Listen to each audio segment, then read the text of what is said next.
Cash App offers a short-term loan called Cash App Borrow to eligible users. So you can borrow between a little limited amount. So to do this, what you need to do is you're going to go and see if you're eligible. Then go to your Cash App on your device, log into your account, and then tap on the banking or the money tab here. So go for that, and once you're on the screen here, you will see there is a borrow option there. So tap on the borrow option. You will see this. If your account is eligible to borrow, you will see that. Okay, so or sometimes if you don't see it, try to update your app. So click on the borrow option.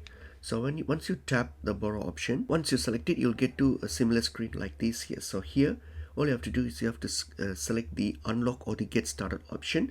So then choose your design like loan amount and review the terms, including there will be a flat fee and repayment schedule.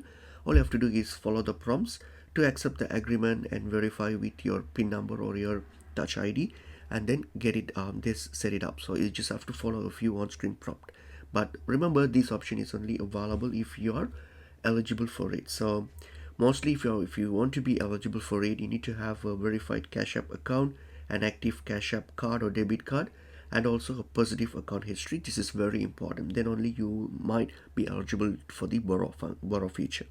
Hope the video helps.